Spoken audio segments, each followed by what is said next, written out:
Hi again, everybody. Welcome to Inside Golf. I'm Harry Donahue. And coming up on today's show, we're going to Aronimink, the 32nd annual Jay Sigel Invitational to raise money for cancer research at the University of Pennsylvania Hospital. And we're going to take a look at two recent Philadelphia PGA section events. One was the Women's Championship. It was played at Union Lake Torresdale. And the other, the Players Championship for local pros. And that event every year is held at Lookaway. It's all coming up next here on Inside Golf. The 27th season of Inside Golf is presented by Destination Montco Golf, the First Tee of Greater Philadelphia, the Philadelphia Association of Golf Course Superintendents, the Golf Association of Philadelphia, GAP, Jersey Man and Philly Man Magazine, and Inside Golf's partner since 1998, the Philadelphia section of the PGA. Golf is the great equalizer. For many, this journey is an escape from reality, a chance to be part of a team, a career opportunity. PGA Reach impacts lives through golf by lifting people up, giving them hope, and sending them down an alternate path that they never saw coming. With PGA Reach Philadelphia, as in life and in golf, the most important shot you take is the next one. Parking is free! Hey! $4! Yes! With so many affordable things to do in Montgomery County, PA, go ahead, freak out. The Golf Association of Philadelphia. Founded in 1897, GAP is the nation's oldest regional or state golf association. We serve amateur golf in Eastern PA, Southern New Jersey, and all of Delaware. GAP welcomes all golfers, junior or senior, male or female, public or private. Join the Golf Association of Philadelphia today. Our mission is always to preserve, protect, and promote the great game of golf. Before you tee it up, look us up. Visit gapgolf.org to find out more. Welcome back to Inside Golf. You know, I mentioned in our opening that we were at Aronimink recently for the 32nd annual Jay Sigel Invitational, it's raised millions of dollars over the past 30 plus years for cancer research at the University of Pennsylvania Hospital. Jay, before we went on camera, told me that he recently had been diagnosed with cancer. How about the irony there? A guy that's raised millions for cancer research now realizes that some of that money will go to help him in his battle with cancer now. Jay didn't want to talk about it necessarily on camera, but later, after his event, he did talk to the people who had participated and explained his current situation. So, here's our interview with Jay and his honoree, Peter Jacobsen, on a very emotional day at Aronimink. Boy, you've done a heck of a job. Over $5 million over 32 years, Jay. How do you do it? Well, you have good people involved. You have honorees who, actually, as I looked at the list, maybe 60% of them have been touched by cancer, and I've had some great help. Right. Yeah, you've had a list. You know, when you take a look at the sponsors that have come back year after year after year, it's a tribute not just to the people who help you, but to you yourself, Jay. Yes, well, you know, our beneficiary, Penn, Abramson Family Cancer Research Institute, has done wonders for a number of people, and they remember. Right, absolutely. And this year, you know, every year you make it a point to have an honoree. We were here last year, for instance, with Charles Barkley, always one to light up the atmosphere. And this year you have a very talented guy who won 7 times on tour, twice on the Champions Tour. I'm talking about Peter Jacobsen, who has transitioned very nicely into a new career with television. What's your history with Peter? Oh, my goodness gracious. He's a longtime friend. He was quick to answer my request for honoree. He was the MC of a function here at the club in the 80s when the club was honoring me, and I still recall he was the last one to speak. He was able to speak. I wasn't sure we were all so tired or out of booze, but he was terrific, as you would expect. He is quite an entertainer, quite a personality, and I think once again a tribute to your career and what you've done to help others that Peter joins us here today at Aronimink. It's a tribute that is part of your legacy, how people have responded to Jay Sigel. Thanks, Harry. Appreciate it. All right, good to see you again, my friend. And you. Thanks for coming out. Always a pleasure. And let's meet the honoree. Peter, everybody recognizes you. I didn't even have to introduce you. Welcome back to Aronimink. Welcome back to the Philly area. Tell me about your history, first of all, with Jay. Oh, I've known Jay Sigel since I came out on the tour, which was a few years ago, 1977. And I knew of Jay and his incredible amateur career and how dominant he was when he played golf, and also what a wonderful person he was. And so we got to know each other, and it's kind of a funny thing to say, but at these major championships, the Masters, the U.S. Open, whenever Jay was in the field, he and I would seek each other out and play practice rounds together. And I can say I was the beneficiary because he's got such a good eye for the game, for swings, for putts, putting strokes, chipping strokes, that he helped me so many times with my putting stroke.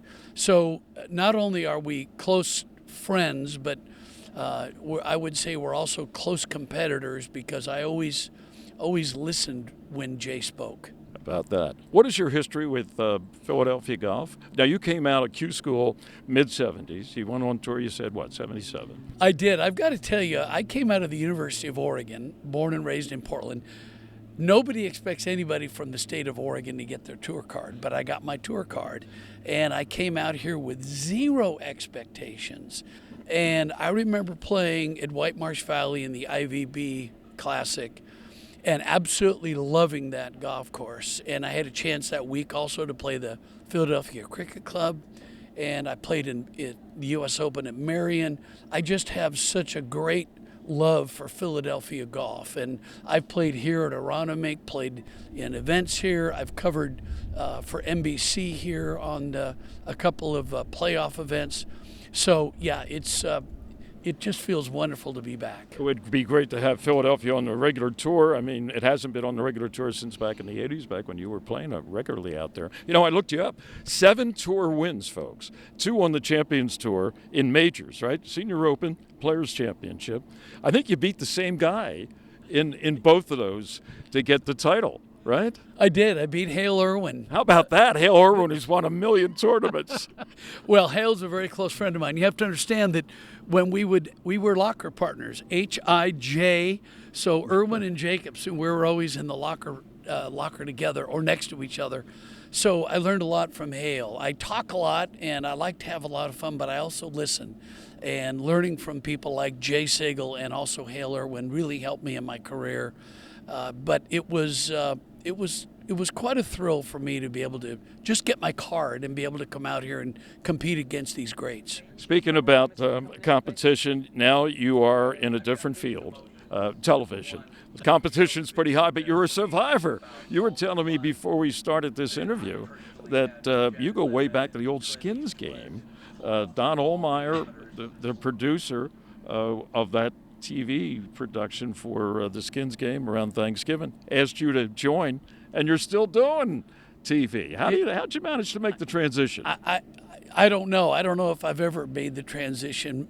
I was probably late 20s, and I got a call from Don Ohlmeyer who said, "Do you want to be involved in the Skins game?" which was the 4-man field over Thanksgiving, if you remember playing. Sure, Trevino and Jack and Arnold and Gary Player. Right. And I just had so much fun. I was a walking reporter, walking on the course with the microphone, and every time they would win a skin, I would interview them or I would call shots from the fairway. And maybe he called me because I could string a few sentences and some complete sentences together. And so for me, when my body started falling apart, by the way, I turned 70 this year, so that was a bit of a shock when that 7's in front of your age. But I knew that it was time for me to slow down. I wasn't beating anybody on the Champions Tour. I wasn't competing. I was playing, but I wasn't competing. So it was a transition for me to the NBC broadcast team and also Golf Channel. So it's been, if you can't be doing it, at least you got to Talk be about talking it. about Yeah. it. Well, it's turned out well for you. Peter, thank you. Thanks for seeing you again back in Philly. And keep watching on NBC and the Golf Channel, the great Peter Jacobsen. Once again, our thanks to Jay and also to Peter Jacobsen. And Jay, you are in our thoughts and prayers on a daily basis. All right, coming up next on Inside Golf, a look at two recent Philadelphia Section PGA events. One, the Women's Championship, and the other, the Players Championship. That's next here on Inside Golf. Hi, Tony Salucci with the Beacon Group of Companies. If your company has between 50 and 500 employees enrolled in your health insurance plan, there's a really good chance we can reduce your costs significantly and increase the benefits employees receive. How do we do it? We put you together with several thousand employers of a similar size across the country so your company can get amazing buying power. Schedule a conversation with one of our employee benefits specialists today at mybeacongroup.com.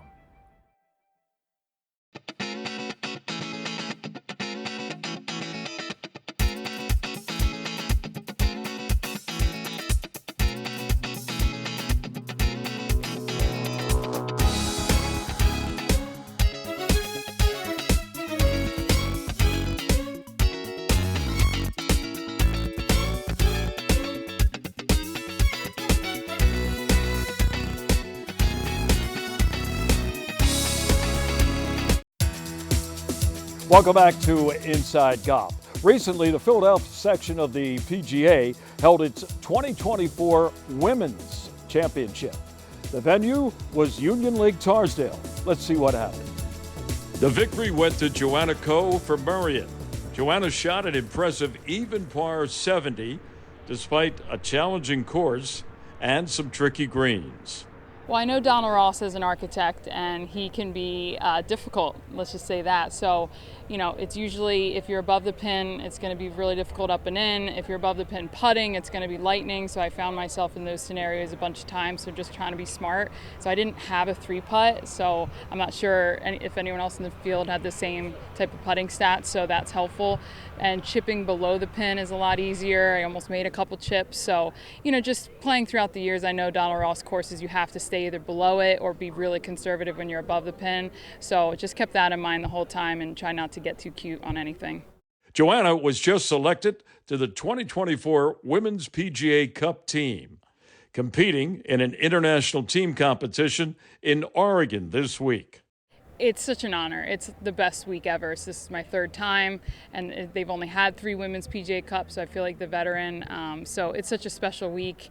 The PGA of America really puts on a show, and we've kind of gotten to know the girls from the other countries too, so I'm looking forward to seeing some of the girls I recognize from Australia and GB&I and Sweden. So it's such a special week, and you know, so I'm looking forward to these section events to kind of get me ready since I've had a very different summer.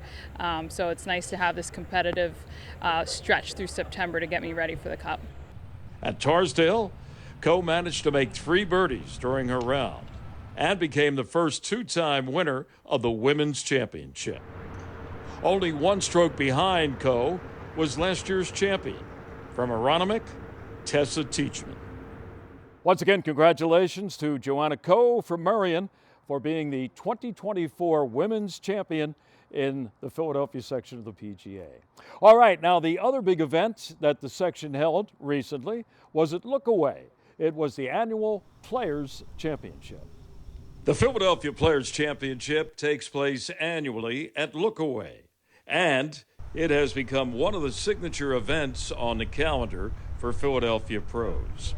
The championship's presenting partners, Scott and Karen Hutchinson, have helped to make the event's purse one of the section's largest at nearly $29,000, of which $5,000 goes to the champion. This year, the winner was Zach Oakley from Bitterman in Wilmington. Zach turned in a sizzling 7-under par 65, and he won by 3 strokes over a rather long list of other pros who were tied at 4 under. Oakley made a strong statement on his front 9. He carded 2 eagles, he had 2 birdies, and no bogeys.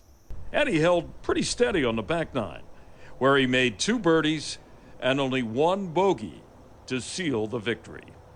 Pretty much played flawless on the front.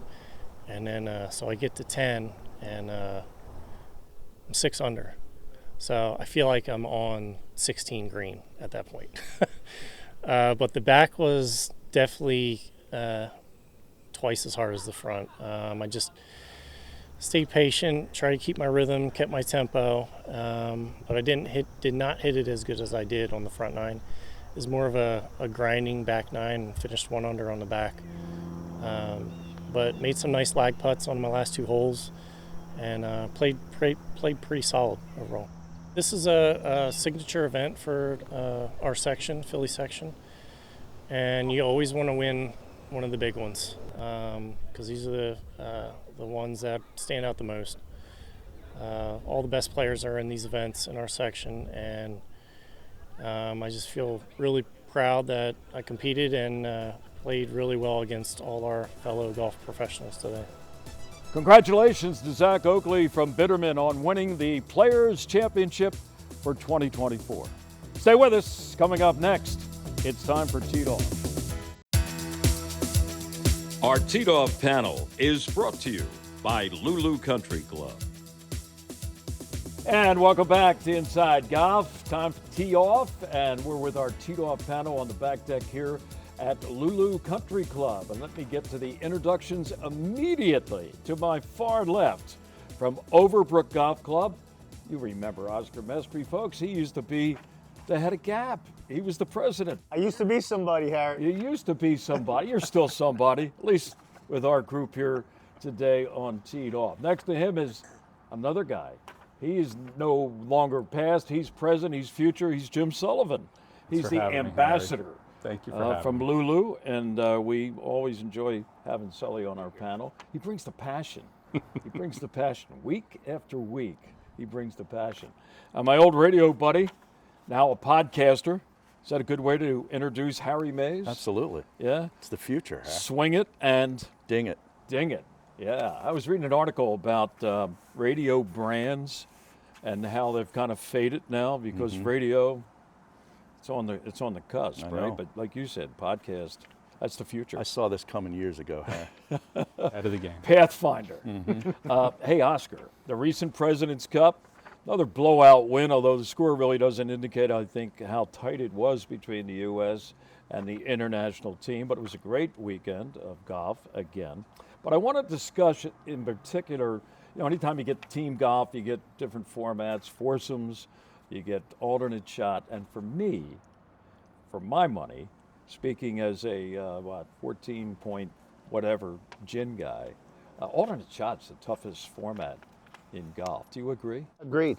Sure. It's a momentum thing, right? You're the way the alternate shot works out. You may go holes without hitting a certain type of shot. You may go holes without hitting a long iron, or a tee shot, or a driver, and then putts that have been conceded and you didn't get a chance to putt. So when it comes up, hopefully you show up. And you're always concerned about where you're leaving your partner. I don't mind leaving myself, a certain distance, but maybe my partner might not have as much of appreciation for what I have to go through. You got like a little chip shot off the green on a par 5 or something like that, and you leave it 10 feet short for your partner, and he's got to go up there now and make it to try to get a birdie. Sully, pressure. Do you have any experience with that? So I would say a player of your caliber. What I would say is you guys are probably selecting bad partners. If you select a partner well better than you, life is good. I mean, some of my buddies around here, where it's 40 yards further and straighter than me, this is a pretty nice spot to play from. And you also get to hit half as many bad shots if you're playing alternate shots. So I don't know. It might not be the worst thing in the world now that I'm getting older and not all that concerned or competitive anymore. So. Okay, what do you think your partners are saying about you? Are they ready to dump you as a partner? Well, or it what? could be why I have so many different partners that they're not signing up for the next round. Yeah. Yeah. Right. Harry, how about you? Is it a tough format? Yeah, it is a tough format, and I think partly because we don't do a lot of it in this country. It's more done in Europe and other countries as a kind of a regular thing. So it's always a little bit of a foreign concept. We're going to do it in our fall classic, and I think it requires a high level of acceptance. You got to accept that you're going to put your partner in a bad spot once or twice, maybe in the round, maybe more, and he's going to do the same to you, and you have to accept it. you can't be apologizing, and you can't be giving your partner the evil eye when he leaves you 5 feet short. Have you ever seen anybody, like a team of partners, get at each other in the middle of a round because of where one guy left it or where one guy missed a putt that they never should have thought it?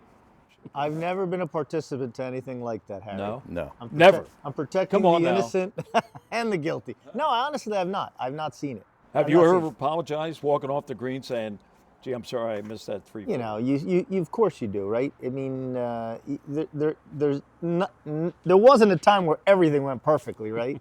There wasn't a time like that. I mean, you know, I used to always partner up in the team championship finals with Ray Thompson. It was just such a great partner to be with. And, you know, he would tell me early on, listen, this is the distance I'm looking for. That's what he wanted me to leave That's the pressure? putt. This is the distance I'm looking 6 for. inches. How about? So as long as I could do that, we got along beautifully. I can remember playing in an event. This was at North Hills 25 years ago. And it was alternate shot. And I was off the green on a par 5 in 3, so I had a chip up to get it close to make par. And I double hit it. Now, this was in the days before they changed the rule. You know, the TC Chen rule, where you hit it twice, that's 2-stroke penalty. Okay. And the guy who I'm playing with, whose handicap was higher than mine, looked at me and said, what did you just do? How'd you do that? And I'm like, do you think I tried to do that? You took my turn. And right away, your concentration is all screwed, both of you. Yeah. He's getting in my face, and I'm defending myself like, you're kidding me, right?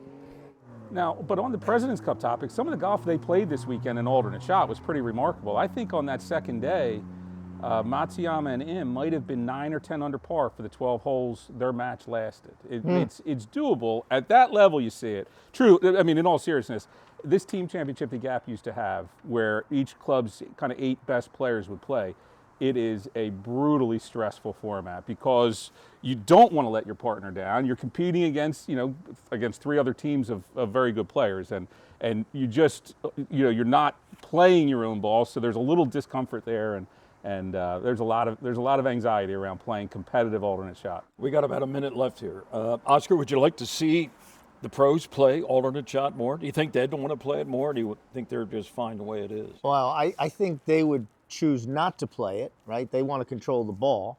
But I think it is interesting to watch. And it's interesting, for amateur play. It really is. It's a true test, right? You're going to determine the best team based on that. Now, you play a lot at 1912 Club, right? Mm-hmm. Do you ever go up there just with, 3 other guys and say, hey, let's play alternate shot, rather than a usual Nassau or something? No? No. You think you will now? Going to take a shower together. They'll tell you, hey, let's get another 4th, right? Right, exactly You're out. right. You're out. Exactly. Alternate shot, not too easy. And if you play the game enough, you know exactly what we've been talking about. We'll be back. More of Inside Golf in just a moment. Montco All Access is brought to you by the Valley Forge Tourism and Convention Board. I was a year old when I moved here. I just turned 90. I had a wonderful childhood growing up on this farm. And my brother took up golf and had a wait at Tumblebrook and came back and said to my dad, we should make a golf course. You have to stand in line to wait. So that's what they did. Everyone in my family has worked here. My brother built it, and my daughter worked here during high school. So everybody in the family, I have 2 nieces that helped build it with their dad. So it's a family business, and I never felt as if I was working. And I have a good outside crew, and everybody, they feel more like it's their own home. And they're happy to be working here to keep it going. And the township appreciates it. It's right next to their park. My reward is to see people coming back when the grandparents come in and with their grandchildren and say, this is where I started to play. And I had a hot dog at this same counter. Nothing in the pro shop has changed. It's pretty old-fashioned. And people feel at home when they come here. For more on golf and other fun things to do all around Montgomery County, PA, check out valleyforge.org. We'll see you next time on Montco All Access. For the Valley Forge Tourism and Convention Board, I'm Rachel Riley. For over 2 decades, First Tee has created experiences that build character.